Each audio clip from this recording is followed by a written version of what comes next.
بسم الله الرحمن الرحيم وإنه لتنزيل رب العالمين نزل به الروح الأمين على قلبك لتكون من المنذرين صدق الله مولانا العلي العظيم.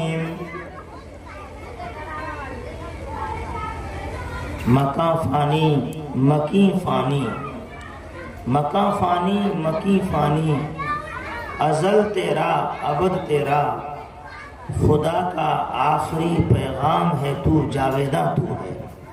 بزرگان محترم، اللہ رب العزت نے قرآن مجید میں بے شمار آیتوں میں قرآن مجید کی عظمت کو، اس کی اہمیت کو بتایا اور ہمیں آداب سکھائے. عام طور پر ہمارے بچے، کبھی ہم لوگ بھی، ہماری ماں بہنیں بھی قرآن کو قرآن قرآن قرآن بول دیا کرتے ہیں، لیکن قرآن مجید بولنا چاہیے، قرآن کریم بولنا چاہیے، قرآن حکیم بولنا چاہیے، قرآن پاک بولنا چاہیے. کسی نہ کسی صفت سے متصف کر کے اللہ نے بھی قرآن مجید میں قرآن مجید کا تذکرہ فرمایا، جس سے ایک ادب ہمیں سکھایا. فرمایا بسم اللہ الرحمن الرحیم قاف والقرآن المجید واللہ اعلم بمرادہ. قاف کے معنی اللہ ہی جانتے ہیں. فرمایا قسم بزرگ پڑھے جانے والے قرآن کی، سب سے زیادہ پڑھی جانے والی کتاب کی قسم، جو عظمت سے بھری ہے، شرافت اور کرامت سے لبریز ہے. تو اللہ نے قرآن کی قسم نہیں کھائی، صرف فرمایا والقرآن المجید. ایک ادب معلوم ہوا. اور وہ جو قرآن مجید کا دل ہے، دل، کسی کا دل اگر کبھی تھر تھراتا ہو اور ہول دلی کا وہ شکار ہو جاتا ہو تو اس کو وہ سورت پڑھنی چاہیے تاکہ اس کا دل بنے. وہ قرآن کا دل ہے اور وہ سورہ یاسین شریف ہے. بسم اللہ الرحمن الرحیم یاسین والقرآن الحکیم. اللہ اعلم بمرادہ بذلک. یاسین کے معنی کسی کو نہیں معلوم. آگے اللہ فرماتے ہیں قسم حکمت سے بھرے قرآن کی، والقرآن الحکیم. کیا بات ہے کہ کہیں قرآن مجید کہا جا رہا ہے، کہیں قرآن حکیم کہا جا رہا ہے. بل هو قرآن مجید فی لوح محفوظ، کہ لوح محفوظ میں ہے، وہاں سے یہ قرآن دنیا میں اتارا گیا. ہم لوگوں کو ایک ہی بات عام طور پر یاد رہتی ہے، بچوں کو خاص طور پر، کہ یہ قرآن مجید 23 سال میں نازل کیا گیا، تھوڑا تھوڑا کر کے، نجمن نجمن قلیلاً قلیلاً، حسب ضرورت قرآن مجید اتارا گیا اور 23 برس میں پورا اترا. لیکن یہ بات کم لوگ جانتے ہیں کہ 2 مرتبہ اتارا گیا، 2 مرتبہ. یک بار کی قرآن مجید اللہ نے لوح محفوظ سے آسمان دنیا پہ اتارا، اور یہ پورا کا پورا ایک ہی بار میں اتارا. بسم اللہ الرحمن الرحیم اِنَّا أَنزَلْنَاهُ فِي لَيْلَةِ الْقَدْرِ. بے شک ہمیں نے اس قرآن کو شب قدر میں نازل کیا. اس کو عربی زبان میں انزال سے تعبیر کیا گیا، نازل کرنا، اور پھر وہاں سے تھوڑا تھوڑا کر کے تنزیل العزیز الرحیم، نہایت رحم فرمانے والے زبردست پروردگار کی طرف سے یہ نازل کیا ہوا، یعنی تھوڑا تھوڑا کر کے اتارا ہوا ہے. تو تنزیل اور انزلناہ، یہ 2 طرح کے جو صیغے آئے قرآن مجید میں، ان صیغوں میں یہ راز مضمر ہے، پوشیدہ ہے کہ اصل میں ایسا کچھ ہوا ہے اس قرآن مجید کے ساتھ. تھوڑا تھوڑا کر کے کون لے کر آئے، ایڈریس بتایا، پتہ بتایا، تاکہ دنیا عظمت قرآن کو سمجھ سکے. ارشاد وَإِنَّهُ لَتَنزِيلُ رَبِّ الْعَالَمِينَ، یقیناً یہ رب العالمین کی طرف سے نازل کیا ہوا کلام ہے. تھوڑا تھوڑا کر کے پروردگار، پالنہار، دنیا جہان کے بنانے والے، خالق و مالک، اس کا یہ نازل کیا ہوا ہے. کون لے کے آئے؟ اللہ تو نہیں آئے لے کے، اللہ کا فرشتہ جبرائیل امین، روح القدس، نزل به الروح الامین، اسے جبرائیل امین لے کر آئے. علی قلبک، اے نبی، اے پیغمبر صلی اللہ علیہ وسلم، آپ کے قلب اطہر پر اس کو نازل کیا ہے، اتارا ہے، اور اللہ نے آپ کے دل پر اس کو پرنٹ کر دیا، چھاپ دیا. ہمارے مولانا ذوالقرنین صاحب اور جو اساتذہ مکتب میں پڑھا رہے ہیں ماشاءاللہ، چھوٹے چھوٹے بچوں کو تیار کر رہے ہیں، ایک بڑا کام کر رہے ہیں الحمدللہ. قرآن مجید ان کے سینے میں محفوظ کرنے کا کام، گویا قرآن مجید اور ان کا سینہ یہ رحل بنا ہوا ہے، اور قرآن مجید سینوں میں بچوں کے رکھا جا رہا ہے. علی قلبک، اے پیغمبر صلی اللہ علیہ وآلہ وسلم، آپ کے دل پر. تو بات یہ چل رہی ہے کہ قرآن مجید میں اللہ نے ہمیں بہت سے آداب سکھائے. وہ سورہ جس کا نام سورۃ الواقعہ ہے، اور یہ امر واقعہ ہے کہ اگر کوئی بھی اللہ کا بندہ، اللہ کی بندی اس سورت کا ورد کرے، مغرب کے بعد، عشاء سے پہلے، سونے سے پہلے، جب موقع ہو، زیادہ اچھا ہے مغرب بعد پڑھیں، اس کے گھر میں کبھی فقر و فاقہ نہیں ہوگا. سورہ واقعہ پڑھنے کی برکت، اتنی بڑی برکت. اگر کوئی چاہتا ہے کہ وہ دل کے اعتبار سے مالدار بنے، تو اس سے کوئی اچھا علاج اور مؤثر علاج نہیں ہو سکتا کہ سورہ واقعہ پابندی سے پڑھے کہ انسان کا دل غنی ہو جاتا ہے. فَإِنَّ الْغِنَى غِنَى النَّفْسِ، اصل مالداری تو دل کی مالداری ہے. پاکٹ میں مال ہے ٹھیک ہے، وہ بھی ایک چیز ہے. دنیا میں مال چاہیے، آخرت میں اعمال چاہیے. اعمال، ہمارے ذہن میں ایک ہی بات ہے، صرف مال مال مال. پیسہ ہو چاہے جیسا ہو، لکڑ ہضم، پتھر ہضم، سب کو چاٹے جا رہے ہیں. کیسے کام چلے گا؟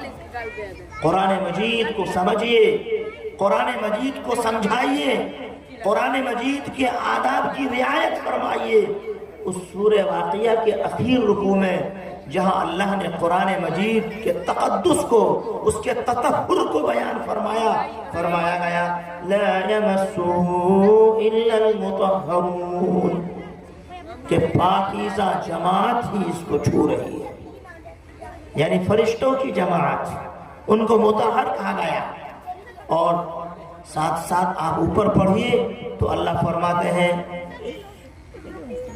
وَإِنَّهُ لَقَسَمٌ لَوْ تَعْلَمُونَ عَظِيمٌ إِنَّهُ لَقُرْآنٌ كَرِيمٌ فِي كِتَابٍ مَكْنُونٍ، کہ یہ قرآن کریم ہے.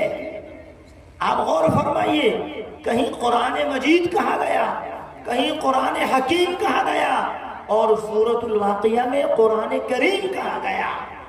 کوئی تو بات ہوگی، ایک لفظ قرآن مجید میں زائد نہیں آتا، اس کے باوجود آ رہا ہے.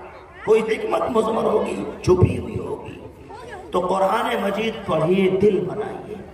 صبح یاسین شریف پڑھ لیا، ماشاءاللہ پورا دن مبارک ہو گیا، برکتوں سے بھر گیا.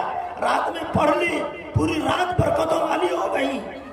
اور ہم میں سے بعض چند صورتیں پڑھنے کے عادی ہیں. بس عورتیں بھی کچھ صورتیں پڑھتی ہیں، مرد بھی کچھ صورتیں پڑھتے ہیں، اور پورے قرآن مجید کی چھٹی کر دیتے ہیں. صاحبو، جب اس صورتوں کا اتنا نفع ہے تو پورا قرآن مجید پڑھنے کا کتنا نفع ہوگا، کتنا نفع ہوگا. یعنی ہم کس قدر بڑے ثواب سے اپنے کو محروم کر رہے ہیں کہ کچھ ثواب کو تو لیا اور پورے ثواب کو ایک طرف ڈال دیا۔ مزاج بنائیے، قرآن مجید سے اپنا رشتہ مستحکم اور مضبوط کیجئے۔ یہ قرآن مجید اس لیے نازل کیا گیا تاکہ اس کی تلاوت کی جائے، تاکہ اس کے معنی سمجھے جائیں، تاکہ قرآن مجید کے احکامات کو ڈھونڈ کر تلاش کر کے اپنی زندگی میں ان حکموں کو نافذ کیا جائے۔ تو قرآن عمل کی بھی کتاب ہے، قرآن تلاوت کی بھی کتاب ہے، اور قرآن مجید، قرآن حکیم، قرآن کریم یہ سمجھنے اور سمجھانے کی بھی کتاب ہے۔ اور میں عرض کیے دیتا ہوں، اللہ نے فرمایا ذَلِكَ الْكِتَابُ لَا رَيْبَ فِيهِ کہ اس کتاب میں شبہے کی گنجائش نہیں ہے۔ بالکل شروع میں پہلے پڑھنے کو کھولیے، صاف صاف لکھا ہوا ہے، بسم اللہ الرحمن الرحیم الف لام میم۔ اس کے معنی اللہ ہی جانتے ہیں۔ بڑے بڑے محققین، مفسرین سب گھٹنے ٹیکے ہوئے ہیں، ہمدانی کے باوجود ہیج مدانی کا دعویٰ کرتے ہیں، فرماتے ہیں اللہ عالم، I don't know، اللہ جانے، مجھے پتہ نہیں ہے۔ اس میں یہ پیغام چھپا دیا کہ اس کتاب کا لیکھک، رائٹر، مصنف اگر کوئی انسان ہوتا تو اتنی بڑی آبادی میں کوئی ایک آدھ تو ہوتا جو معنی مطلب بتاتا۔ جب کوئی نہیں جانتا ہے تو اس کے معنی یہ لا ریب اللہ کی کتاب ہے، بے شک اللہ ہی کا کلام ہے، الف لام میم۔ اس لیے دوسرے نمبر پر ذرا جو بات آئی ہے وہ یہیں سے شروع کی گئی ہے، ذَلِكَ الْكِتَابُ لَا رَيْبَ فِيهِ۔ کوئی مصنف اپنی کتاب میں اتنی بڑی صفائی شروع میں پیش نہیں کر سکتا۔ قرآن مجید کی کئی صورتوں میں بڑی صفائی کے ساتھ کہا گیا تنزیل الکتاب من اللہ العزیز الحکیم، کہ یہ نازل کردہ ہے اللہ کی طرف سے جو زبردست ہے، حکمتوں والا ہے۔ تو یہ سب کچھ شروع میں انٹروڈکشن اور تعارف کرا دیا گیا تاکہ کسی قسم کا کوئی شک، شبہ اور اشتباہ نہ ہو۔ اس کتاب میں اگر کوئی شک کرے گا تو اس کے دماغ میں ہمیں شک کرنا چاہیے، اس کی سمجھ میں شک کیا جا سکتا ہے۔ کتاب میں کوئی شک اور شبہ نہیں، یہ منزل من اللہ، اللہ کی طرف سے نازل کی ہوئی کتاب ہے۔ یہ کتاب کیوں نازل کی گئی؟ اس کا کوئی مقصد تو ہوگا۔ فرمایا ہدی للمتقین، اللہ سے ڈرنے والوں کے لیے راہ بتلانے والی آئیڈیل بک ہے۔ ایک ایک انسان کی زندگی گزارنے کا مکمل اور مفصل طور طریقہ اس کتاب میں درج ہے۔ یعنی اپنی زندگی کو اگر کوئی سنبھالنا چاہتا ہے، سنوارنا چاہتا ہے، سدھارنا چاہتا ہے، بنانا چاہتا ہے تو اس کے لیے یہ نسخہ کیمیا ہے۔ قرآن مجید کو اللہ تعالیٰ نے شان سے نازل فرمایا کہ شروع میں قرآن مجید کی بھرپور تعریف فرمائی، اس کا تعارف فرمایا گیا، تعریف کی گئی۔ پھر دنیا میں جو 3 طبقات تھے ان طبقات کا تذکرہ کیا گیا، ایک اہل ایمان کا طبقہ اور اہل کفر کا طبقہ، اور بیچ میں ایک جماعت تھی جو آدھے ادھر اور آدھے ادھر، ظاہر ان کا کچھ تھا اور ان کا باطن کچھ تھا، گھر کا بھیدی لنکا ڈھائے یعنی منافقین کی جماعت، ان کا بھی تذکرہ کیا گیا۔ ہدی للمتقین، اللہ سے ڈرنے والوں کا تذکرہ پہلے کیا گیا، ان کے اوصاف کو بیان فرمایا گیا کہ غیب پر وہ ایمان رکھتے ہیں، نماز قائم کرتے ہیں، اور اللہ نے جو انہیں دیا ہے اس میں سے وہ خرچ کرتے ہیں، اور پیغمبر صلی اللہ علیہ وسلم جو کتاب ہم نے آپ سے پہلے اور خود آپ پر نازل کی، آپ کے بعد تو آنے والی ہے نہیں، تو من قبلی کا فرمایا، من بعد کا نہیں فرمایا۔ تو ختم رسالت کو بھی بتا دیا کہ آپ ختم الرسل ہیں، اور یہ کتاب تمام کتابوں کو ختم کرنے والی خاتم الکتب ہے، اشرف الکتب ہے۔ اور یہ کتاب سب سے آخر میں نازل کی گئی آخری نبی جناب محمد رسول اللہ صلی اللہ علیہ وآلہ وسلم پر۔ اے نبی، ہم نے جو آپ سے پہلے کتابیں نازل کی، خواہ توریت کی شکل میں، زبور، انجیل کی شکل میں، صحیفوں کی صورتوں میں، اور جو آپ پر نازل کی گئی، جو لوگ ایمان لاتے ہیں اور آخرت پر یقین کرتے ہیں، یہ اللہ سے ڈرنے والے ہیں۔ اولئک علی ھدی من ربہم وَأُولَئِكَ هُمُ الْمُفْلِحُونَ، کہ یہی لوگ اپنے پروردگار کی طرف سے ہدایت پر ہیں اور یہی لوگ کامیاب ہونے والے ہیں، یعنی جہنم سے نجات پانے والے اور جنت میں داخل ہونے والے ہیں۔ فَمَنْ زُحْزِحَ عَنِ النَّارِ وَأُدْخِلَ الْجَنَّةَ فَقَدْ فَازَ۔ آج کی دنیا سمجھتی ہے کہ اگر ہمارے پاس بہترین سی گاڑی ہوگی، بنگلہ ہوگا، کوٹھا ہوگا، اور دنیا کی چمک دمک کے پیچھے دنیا بھاگ رہی ہے۔ آج کتنوں کو آپ دیکھیں گے پوری زندگی کماتے دھماتے صرف کر دی، شیش محل بنایا، جب دنیا کو چھوڑ کے جا رہے ہیں تو پیچھے مڑ کے دیکھا کہ بڑے بڑے محلات تو ہم نے بنائے، اپنی اولاد کے لیے، بال بچوں کے لیے مکانات اور بلڈنگ پہ بلڈنگ تو ہم نے پیٹے، اور بہت کچھ ہم نے بچوں کے لیے کیا، اگر نہیں کیا تو آخرت کا کوئی سامان نہیں کیا ہم نے، خود اپنی تیاری آخرت کی کچھ ہم نہیں کر سکے۔ جہاں جا رہے ہیں وہاں نہ کوئی الماری ہے اور نہ ارفکیس برفکیس سٹکیس رکھنے کے لیے کچھ بنا ہوا ہے، جس کفن میں بندہ قبر کے حوالے کیا گیا اس میں کہیں کوئی پاکٹ اور جیب تلک نہیں ہے۔ ہائے ہائے، اعمل لدنیا کا بقدر بقائک فیہا، حدیث ہے، پیارے آقا صلی اللہ علیہ وسلم نے فرمایا، امت کو سمجھایا کہ تم دنیا کے لیے اتنی کوشش کرو، اتنی محنت کرو جتنا کہ اس دنیا میں تمہیں رہنا ہے۔ وَعَمَلْ لِآخِرَتِكَ بِقَدْرِ بَقَائِكَ فِيهَا، اور آخرت کے لیے اتنی محنت کوشش کرو جس قدر آخرت میں رہنا ہے۔ ظاہر ہے وہاں سدا بہار زندگی ہے، ہمیشہ ہمیشہ ابد الآباد کی زندگی ہے، تو وہاں کے لیے کڑی محنت کرنی پڑے گی اور کوشش کرنی پڑے گی، رات دن ایک کر کے محنت کرنی پڑے گی۔ جیسا کہ آپ کے اس مکتب میں پڑھانے والے جو ذمہ دار ہیں، جتنے بھی لوگ لگے ہوئے ہیں، مولانا ذوالقرنین اور ان کے ساتھی، اور پھر آپ حضرات میں سے جو لوگ بھی جس طرح سے بھی تعاون کر رہے ہیں، یہ سب ماشاءاللہ بچھے ہوئے ہیں، مجنوں بن کے کام کر رہے ہیں، تب جا کے آخرت کا مسئلہ حل ہوگا، ورنہ بیڑا پار نہیں ہو پائے گا، بھور میں گاڑی پھنسے گی۔ اولئک هم المفلحون، فلاح پانے والے کون ہیں ان کا پتہ بتایا گیا شروع میں، اس کے بعد مہر لگائی گئی کچھ لوگوں کے اوپر کہ ان کے کلیجے میں کفر ہے، ان کے سینے میں ایمان سے محرومی ہے۔ اے نبی، آپ انہیں سمجھائیں یا نہ سمجھائیں، ان پہ بات کا کوئی اثر نہیں پڑنے والا ہے۔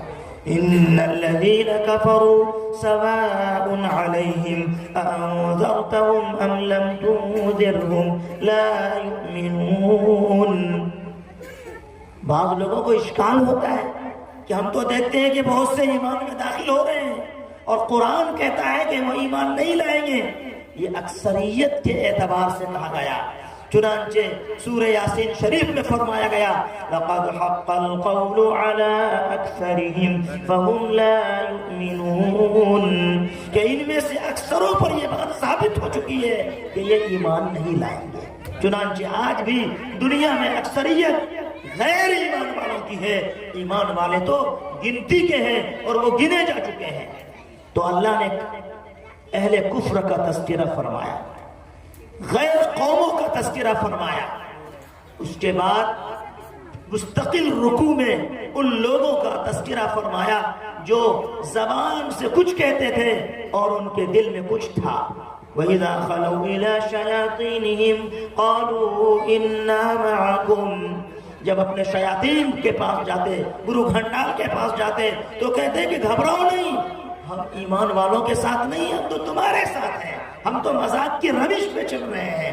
یہ سب کچھ بیان کرنے کے بعد دو مثالیں دی ہیں، مثلہم کے ذریعے سے سمجھایا۔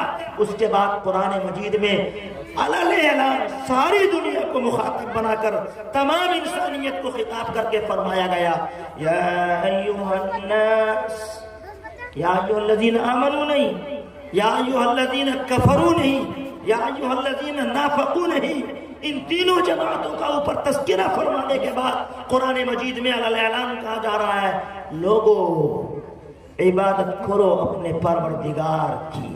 یا ایھا الناس اعبدوا ربکم الذی خلقکم والذین من قبلکم لعلکم تتقون. سب سے پہلا حکم قرآنی یہی ہے، عبادت کرو. یہ سب سے پہلا حکم. اوپر سے پڑھتے آئیے، کہیں کوئی امر کا صیغہ نہیں ہے. قرآن مجید کی ترتیب کے مطابق پہلا امر یہی ہے اعبدوا ربکم، کہ اپنے پروردگار کی پرستش کرو، عبادت کرو. الذی خلقکم، کہ جو تمہارا خالق ہے، اور جو خالق ہوتا ہے وہی عبادت کے لائق ہوتا ہے. سیدھی سی بات ہے. نہ صرف تمہارا خالق ہے، تم سے پہلو کا بھی وہی خالق ہے، اس کی پرستش اور عبادت کرو. ایاک نعبد و ایاک نستعین، دعا منگوا لی گئی سورہ فاتحہ. اس کی تشریح آگے آتی چلی گئی. فرمایا گیا جب یہ مضمون مکمل ہو گیا تو ایک بات اور بھی کہی گئی کہ اگر امر دیا گیا، حکم دیا گیا عبادت کا، تو ایک نہیں بھی، ممانعت بھی، منع بھی کیا گیا. پہلی نہیں، فَلَا تَجْعَلُوا لِلَّهِ أَنْدَادًا، تم اللہ کے ساتھ شریک مت تجویز کرنا. شرک کی کوئی گنجائش اللہ کے یہاں نہیں ہے. بہت ممکن ہے کہ بہت سی آیتوں میں دوران مطالعہ آپ کو کوئی اشکال پیش آ جائے اور کوئی بات قابل استفسار ہو، معلوم کرنے کے لائق کوئی بات سامنے آئے تو اپنے سے حل نہ کریں. قرآن بے شک آسان ہے مگر صرف یاد کرنے کے لیے آسان ہے بس.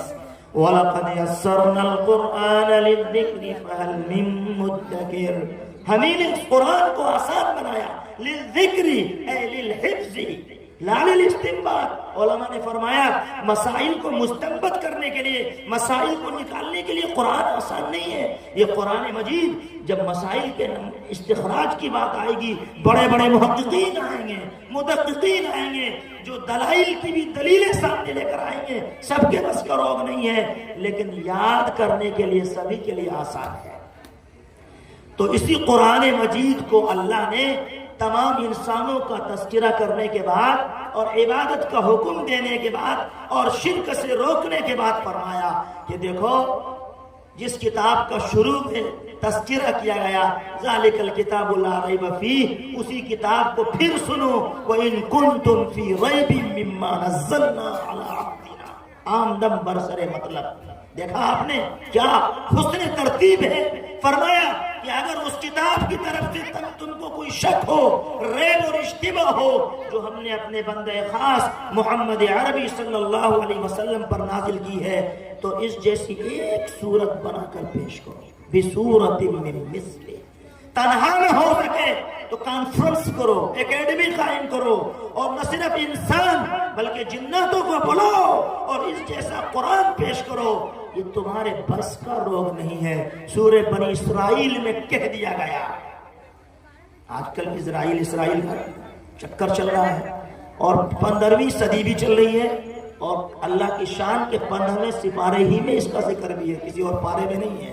صدی بھی وہی ہے. بہرحال فرمایا گیا قُلْ لَئِنِ اجْتَمَعَتِ الْإِنسُ وَالْجِنُّ عَلَىٰ أَن يَأْتُوا بِمِثْلِ هَٰذَا الْقُرْآنِ لَا يَأْتُونَ بِمِثْلِهِ وَلَوْ كَانَ بَعْضُهُمْ لِبَعْضٍ ظَهِيرًا. پیغمبر صلی اللہ علیہ وسلم آپ ارشاد فرما دیجئے کہ اگر تمام انسان اور تمام جنات مل کر اس جیسا قرآن بنانا چاہیں، پیش کرنا چاہیں، لا یاتون بمثلہ، تو اس جیسا کلام نہیں پیش کر سکتے. وَلَوْ كَانَ بَعْضُهُمْ لِبَعْضٍ ظَهِيرًا، چاہے ایک دوسرے کے حامی و مددگار ہو جائے تب بھی نہیں ہو سکتا.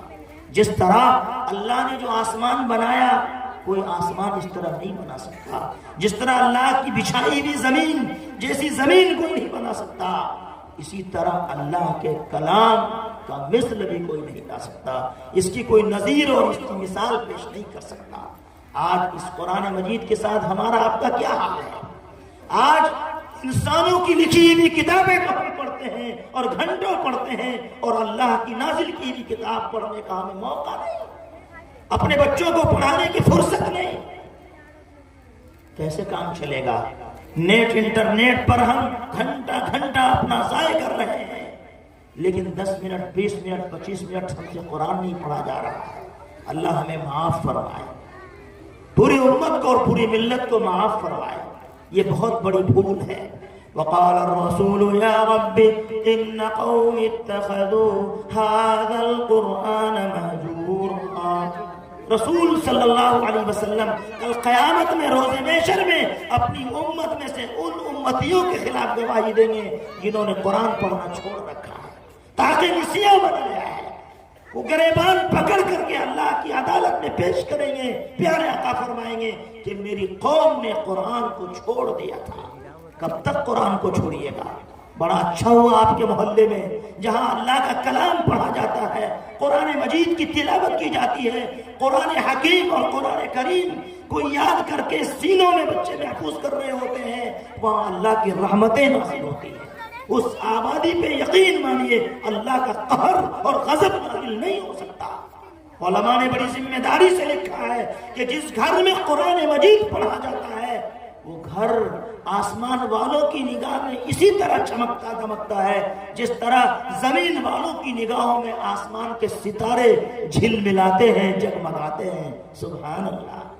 کیا آپ نے وہ صحابی مشہور حضرت اسید بن حضیر رضی اللہ تعالیٰ عنہ کا واقعہ نہیں سنا؟ مدینہ منورہ زادہ اللہ شرافۃ و کرامہ، ایک کمرہ ہے چھوٹا سا، استبل، گھوڑے بھی وہیں بندھے ہوئے ہیں۔ حضرت نے قرآن مجید کے لیے 2 رکعت نماز کی نیت باندھی اور لطف لے لے کے، مزے لے لے کے قرآن پڑھ رہے ہیں۔ آج ہم آئس کریم تو مزے لے لے کے کھا رہے ہیں جی، بریانی اور طرح طرح کے کھانے اور پکوان، اس میں تو خوب لذت لے رہے ہیں، مزے لے رہے ہیں، مگر مزہ نہیں لے رہے ہیں تو قرآن مجید کا مزہ نہیں لے رہے۔ آج ہماری دکان شاندار، مکان شاندار، سب کچھ شاندار اور جاندار، اگر نہیں ہے تو ہمارا قرآن شاندار نہیں ہے، ہمارے بچوں کا قرآن شاندار نہیں ہے جی، ہمارے گھر والوں کا قرآن کریم بہترین تلفظ کے ساتھ ادائیگی کرنے کا کوئی ایسا بندوبست نہیں ہے، کیسے کام چلے گا؟ کیا یہ ظلم نہیں ہے؟ سراسر ظلم ہے۔ یہی وجہ ہے بے برکتی کی اور یہی اصلی سبب ہے کہ ہم پیچھے ہوتے چلے جا رہے ہیں۔ قرآن مجید سے رشتے کو مضبوط کیجیے۔ اللہ نے قرآن مجید میں فرمایا، پیارے نبی صلی اللہ علیہ وسلم کو اور ایک ادب بتایا کہ قرآن مجید کو ٹھہر ٹھہر کر ترتیل سے اور بڑے اطمینان سے پڑھیے، جلدی جلدی نہ کیجیے۔ لا تحرک به لسانک لتعجل به ان علینا جمعه وقرآنہ۔ پیغمبر صلی اللہ علیہ وسلم آپ اپنی زبان کو زیادہ حرکت مت دیجیے تاکہ جلدی جلدی سے آپ اس کو یاد کریں۔ ہمارے ذمے پڑھانا ہے، ہمارے ذمے اس کو بیان کرانا ہے، اللہ نے ذمہ لے لیا۔ فَإِذَا قَرَأْنَاهُ فَاتَّبِعْ قُرْآنَهُ، پھر جب ہم اس کو پڑھیں، سبحان اللہ، اللہ قرآن مجید کو پڑھتے ہیں، اللہ کہتے ہیں جب ہم اس کو پڑھیں، یعنی ہمارا جبرائیل پڑھے، بواسطہ جبرائیل ہم پڑھیں۔ کتنی بڑی نسبت ہے، کس قدر اعزاز ہے کہ قرآن مجید کی قرات کی نسبت اللہ نے اپنی جانب فرمائی۔ تو اے نبی آپ پیچھے پیچھے پڑھیے، ہم آپ کو پڑھا دیں گے، ہمارے ذمہ جمع کرانا ہے، ہم جمع کرا دیں گے۔ آج ہم اپنا محاسبہ کریں، یہ محاسبے کی مجلس ہے۔ ابھی حضرت اقدس مولانا مفتی محمد شکیل صاحب قاسمی دامت برکاتہم شیخ الحدیث دارالعلوم الاسلامیہ امارت شریعہ تشریف لائیں گے، کچھ اور بھی سوغات اور پیغامات آپ کو نمبر کے اعتبار سے دیں گے۔ آپ دل جمعی کے ساتھ بیٹھیے، انشاءاللہ بڑا نفع ہوگا۔ ہمارے حضرت مولانا ذوالقرنین صاحب نے چاہا کہ ہمارے جو محبین ہیں، مخلصین ہیں، ان کو جمع کر کے کچھ ان کو متوجہ کیا جائے، راغب کیا جائے، شوق دلایا جائے کہ قرآن مجید خود بھی وہ کیسے پڑھیں گے، اپنے بچوں کو بھی کیسے پڑھائیں گے۔ آج ہمارے ذہنوں میں ایک عجیب سا دھندلا سا خاکہ بیٹھا ہے کہ ہماری عمر تو ہو گئی 30 سال، 40 سال، 50 سال، اب کیسے ہم پڑھیں گے؟ حضرات صحابہ رضوان اللہ تعالی علیہ مجمعین کی عمریں کتنی تھیں؟ بیشتر ان میں ایسے تھے جن کی عمر 30 سے زیادہ، 40 سے بھی زیادہ۔ ان عمروں میں انہوں نے قرآن مجید کو پڑھا ہے، تو کوئی وجہ نہیں ہے کہ اگر ہم چاہیں اپنا وقت نکالیں، مسجد کے امام صاحب کو لے کے تھوڑی دیر بیٹھ جائیں۔ گھر میں اگر عورتیں پڑھنا جانتی ہیں، کوئی شرم کی بات نہیں ہے، شوہر اپنی بیوی سے قرآن سیکھ سکتا ہے اگر بیوی اچھا پڑھنا جانتی ہے، کوئی دقت کی بات نہیں۔ بلکہ اپنے گھروں میں تو سورتوں کو سننے سنانے کا ماحول بنانا چاہیے۔ تھوڑی دیر بیوی کا سن لیا، تھوڑی دیر اپنا سنا دیا، کہ یہ دور کرنا پیارے نبی صلی اللہ علیہ وسلم کی بڑی سنت ہے، قرآن مجید کا دور۔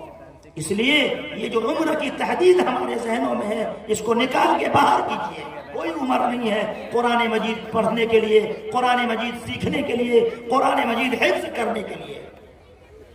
آپ نے نام سنا ہوگا حضرت اقدس مولانا مفتی سعید صاحب نور اللہ مرقدہ، ہمارے استاد، ہزاروں ہزار علماء کے استاد۔ جب وہ مفتی کی پڑھائی پڑھنے کے لیے سہارنپور گئے، ان کے شیخ و مرشد حضرت مولانا مفتی مظفر صاحب نور اللہ مرقدہ نے فرمایا کہ کیا آپ نے قرآن مجید حفظ کیا؟ تو وہ تو جوان سال ہیں، وہ عالم دین ہیں، لیکن حافظ نہیں ہو سکے تھے۔ انہوں نے دبے لفظوں میں عرض کیا قرآن مجید میں نے حفظ نہیں کیا۔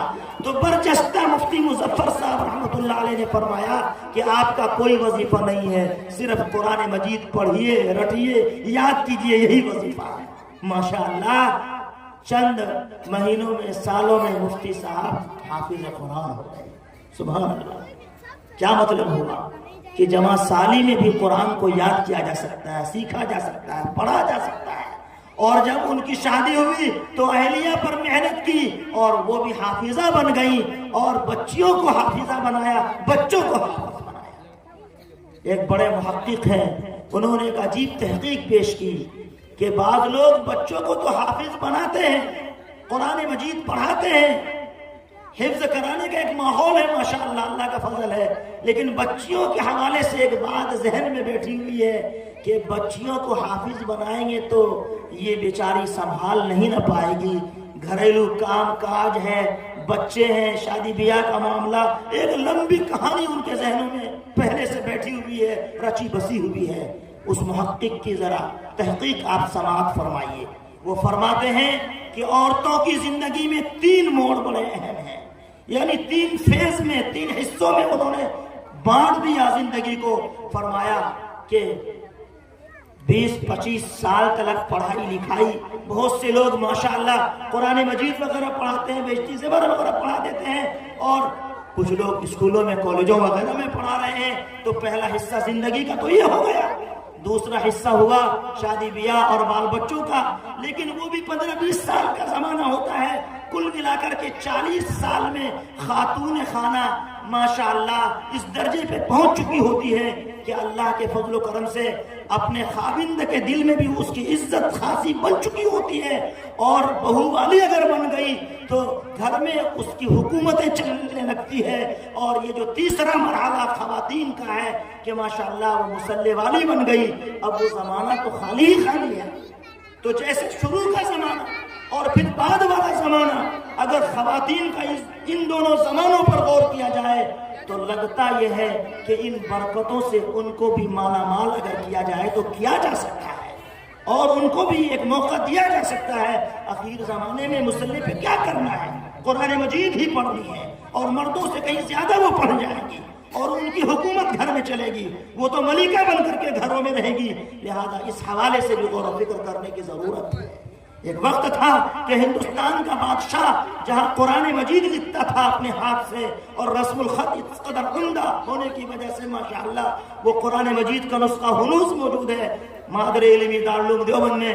آپ نے سنا ہوگا حضرت اورنگزیب عالمگیر رحمۃ اللہ علیہ کے بارے میں، ان کی بیٹی زیب النساء حافظ قرآن تھی، بلکہ ایک بڑے عالم ہمارے دارالعلوم اسلامیہ میں تشریف لائے تھے، انہوں نے ایک عجیب قصہ سنایا کہ جب اورنگزیب عالمگیر رحمۃ اللہ علیہ کا بیٹا حافظ قرآن ہوا، بیٹی تو تھی ہی، بیٹا حافظ قرآن ہوا، تو وہ انگلی پکڑ کر اپنے باپ شاہجہاں کے پاس لے کر گئے۔ شاہجہاں ان کے والد تھے اورنگزیب عالمگیر رحمۃ اللہ علیہ کے۔ کہا ابا آپ کی قسمت کا بھی کیا ٹھکانہ، آپ کا پوتا حافظ قرآن ہو گیا۔ تو برجستہ شاہجہاں نے کہا بیٹا تیرے لیے خوشی کی بات ہے کہ تیرے سر پر تاج رکھا جائے گا، والدین کے سر پہ نہ تاج ہوتا ہے، میں تو دادا ہوں، بحیثیت دادا میرے لیے اتنی خوشی نہیں جتنی تیرے لیے خوشی کی بات ہے۔ میرے لیے خوشی کی بات تو جب ہوتی کہ اے اورنگزیب تو میرا بیٹا حافظ قرآن ہوتا۔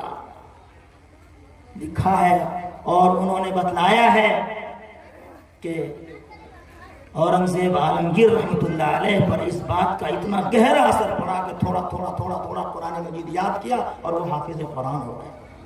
ماشاء اللہ۔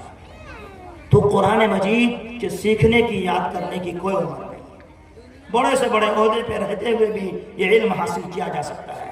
آخری بات، حضرت اقدس مولانا سید ابو الحسن علی میاں ندوی نور اللہ مرقدہ پچھلی صدی کے مجدد اعظم، وہ حافظ قرآن نہیں تھے، ماشاءاللہ بڑھاپے میں شوق ہوا، قرآن مجید کی آیتوں کو حفظ کرنا شروع کیا اور حافظ قرآن ہو گئے۔ ماشاءاللہ کیا کہنے مارے نہیں آ رہے۔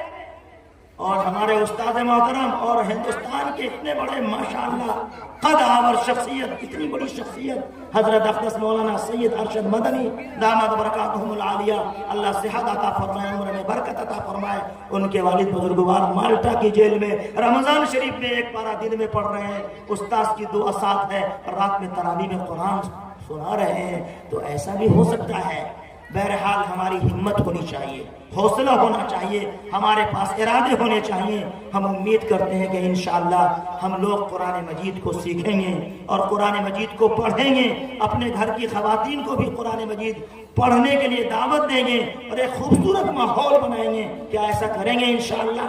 اللہ توفیق عطا فرمائے۔ وآخر دعوانا الحمدللہ رب العالمین۔